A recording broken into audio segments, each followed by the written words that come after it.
मसीह यीशु की बाबरकत फ़तेहमंद और जलाली नाम में आप सबों की सलाम। अज़ीज़ों, खुदावंद आप सबके साथ, खुदावंद आप सबको बरकत दे। आज का दिन खुदावंद हम सबों के लिए मुबारक करे, आमीन। अज़ीज़ों, आज सुबह हम कलाम मुक़द्दस में से पढ़ेंगे यिर्मयाह की किताब 29 बाब 11 आयत से।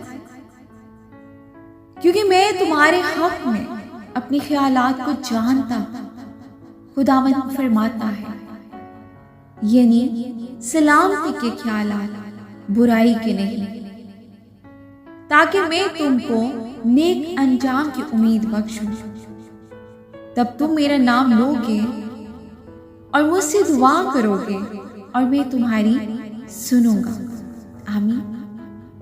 और तुम मुझे ढूंढोगे और पाओगे जब पूरे दिल से मेरे तालिब होंगे, और मैं तुमको मिल जाऊंगा, खुदावंद फरमाता है।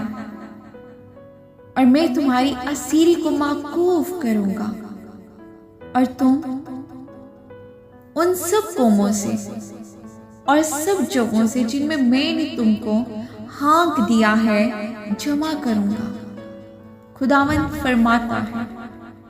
और मैं तुमको उस जगह में जहां से मैंने तुमको असीर करवा कर भेजा वापस लाऊंगा, आमीन।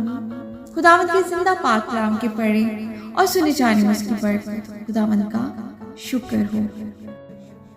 अजीजों, आज के कलाम के वसीला से खुदावंद हम सबों को बरकत दे और हम सब कलाम के पढ़ने या सुनने वाले महज ना बने, हम कलाम पर अमल करने वाले बने, आमीन।